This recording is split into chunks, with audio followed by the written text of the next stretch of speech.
Thank you for tuning in and welcome back to the Sandwich of Coherency. So, let's just go ahead and jump right into this. Now, recently, as you may have heard, well, maybe you haven't heard, but I guess today you're going to hear. There seems to be a major problem happening in the White House. There's something quite wrong with this administration. Now, there's making bonehead moves, and then there's just being outright ignorant, stupid. I mean, and the reason I say that is because one would have to be absolutely out of their mind to share certain types of intel with people that are partnered with your quote-unquote enemies. But that seems to be what the White House has found appropriate to do. Now, recently, Marsha Blackburn went on to grill Lloyd Austin and the bunch about this because it really makes no sense why the United States would share intel about Russia with China, who would then just turn around and give it to Russia anyway. Like, that is just absolutely boneheaded.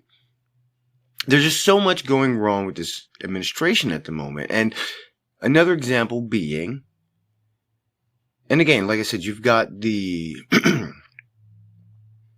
White House trying to make a nuclear deal with Iran, but Iran won't talk to the United States. So they're asking Russia to do it. All this hubbub about Russia, the sanctions, everything they're doing. But Russia, we need you to go and work this deal for us. The White House at the same time wants to work a deal that allows Russia to buy uranium from Iran. So this is getting a little bit out of hand. It's almost as if there is an ulterior motive behind the White House, but they've become so sloppy with it that it's really all out in the open for everyone to see. But the problem is you have the mainstream media trying to divert everybody away from each of these pieces that make a whole. So why don't we just go ahead and jump right into Miss Blackburn asking Lloyd Austin some questions. Senator Blackburn, please. Thank you, Mr. Chairman. Secretary Austin, why don't we make our intelligence reports public? We share as much as we can from our intel reports, but as you know, we have to be careful about protecting sources and methods, right, so that we don't lose capability. And would you agree that giving our adversaries access to our intel reports is a poor decision? Exactly. I think that's something that we absolutely work to avoid. Okay, and so then why did senior Biden officials hold nearly half a dozen meetings with top Chinese officials to give them information on Russian troop movements? I don't know if I don't have insights on any occurrences like that. So. Okay, it seems the Chinese called up their comrades in Russia and sent Moscow the intel that Biden staffers provided them. And it appears that U.S. officials knew Beijing gave the intel to Moscow. So I would imagine you do not support giving Russia our intelligence. I am unfamiliar with Okay. the issue that you raised, Okay. but you are right. I do not support giving our All adversaries. right, General Milley, under what circumstances, if any, have you advised intelligence sharing with Beijing? Zero. Never. Thank you. Given what we know now about how that subsequently shared information, this intelligence went to Moscow, what would you advise for similar scenarios going forward? I don't think you should give intelligence to your adversary, period. Thank you. What senior leader is ultimately responsible for this decision of intel sharing? Is it you? Is it Secretary Austin? Is it Jake Sullivan? Is it the president? Who is it? My opinion is, I'll give you a couple answers to that. One is the Director of National Intelligence is responsible for all the intelligence agencies and the National Intelligence. DNI, Averill Haines. So that's Okay. the person who's technically responsible, but obviously the president is responsible for everything that the government does, the executive branch does. And then each of us are responsible within our areas of responsibility. So, under what authorities would we share our intelligence with Beijing? I would ask that you ask these questions of the DNI. However, my knowledge of the system is that the president and/or the director of national intelligence, or perhaps the director of the CIA or something like that, does have authorities. But I don't know what those are specifically, and it's not something I can answer with accuracy. So it's not a practice you approve of, but we do know that it has happened, correct? I don't know that it's happened. I'm not aware of what you're talking about, actually. Okay. We've talked a good bit about Afghanistan today. So did Biden's precipitous withdrawal from Afghanistan, which really fed perceptions of America in retreat, did that play a role in shaping Putin's decision to invade Ukraine? From the intelligence I've read, it's not clear. I think it certainly is possible, but I also know that Putin had aims on Ukraine long before the end of the war in Afghanistan. In fact, I in think October, we all know that. Yeah. So he saw his opening, right? well, the forces were building up. They began to build up their force in September, October. So Right. I think in order to do that, they would have had to have the plans and approval long before September, October. They have a habit of moving forward at the end of the Olympics. They did it in Yes. 08, they did it in 14. We were watching, and the White House chose not to move forward.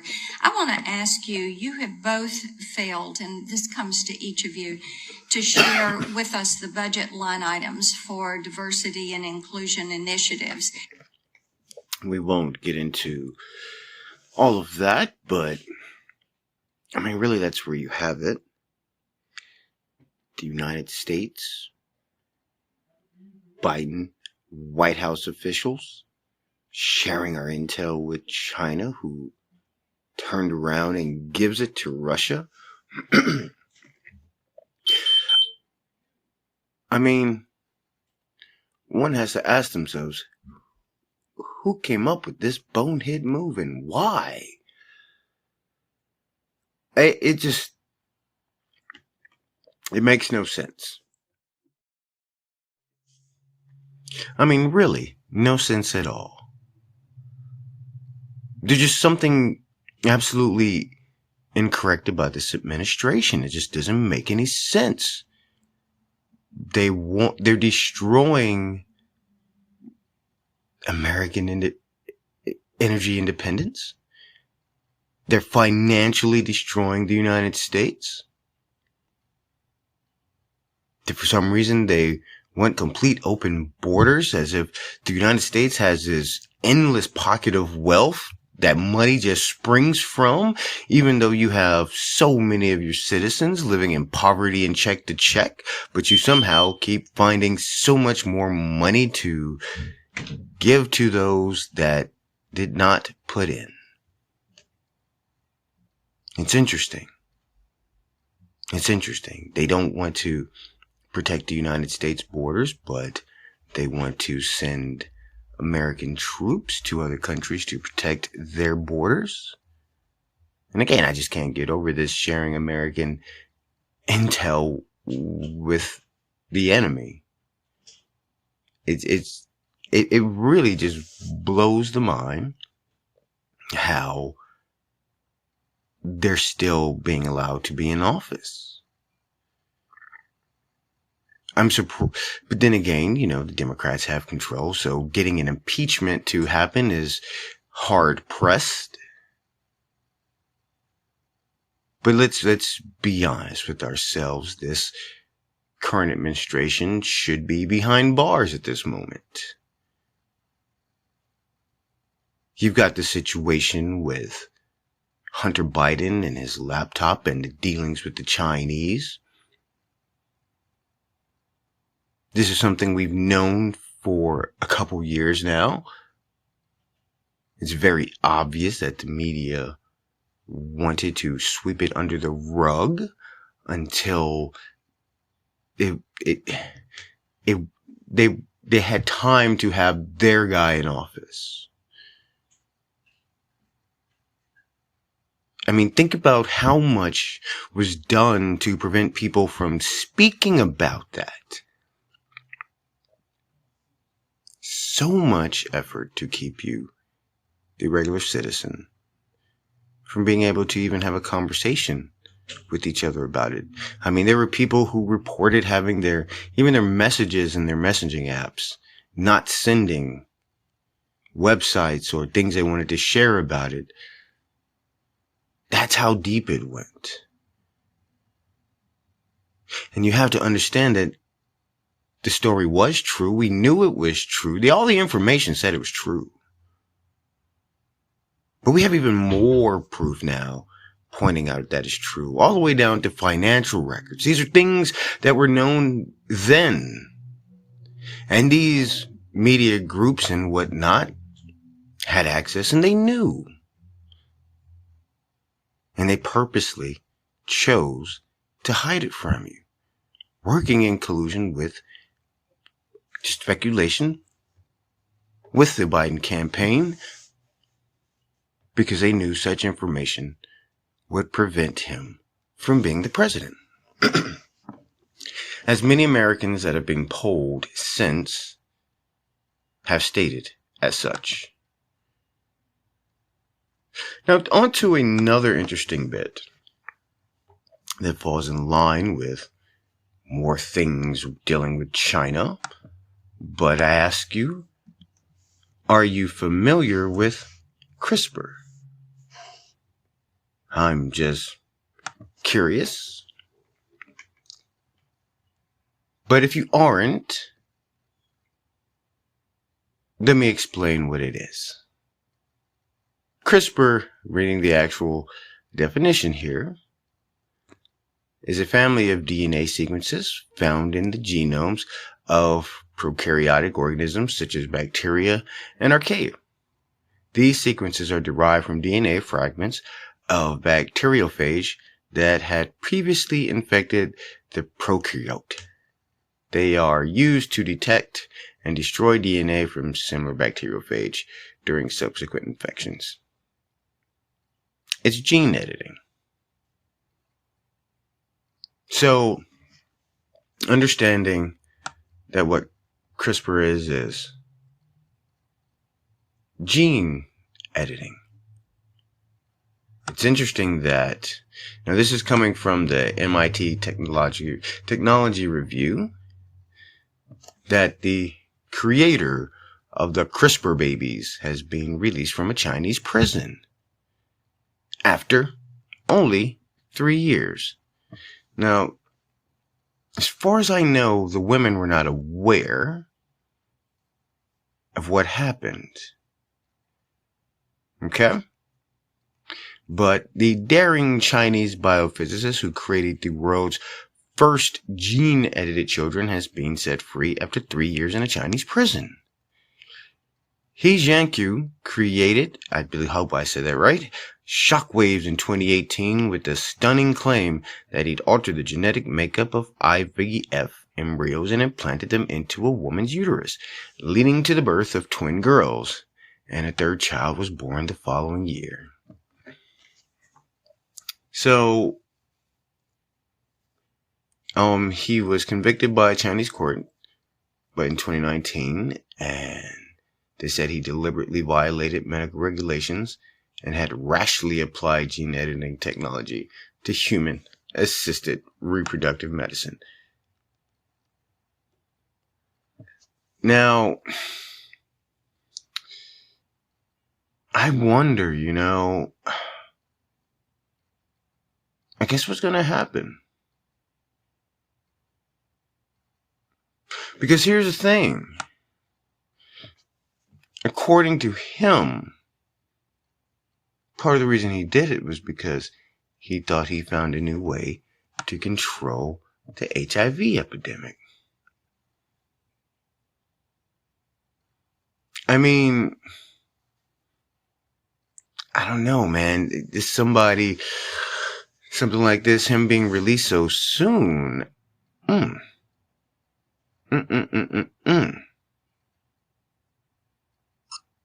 And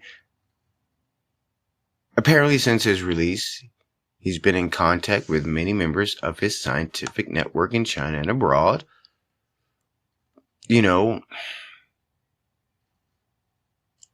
Let's be honest. Is he going to go back to work? I think so.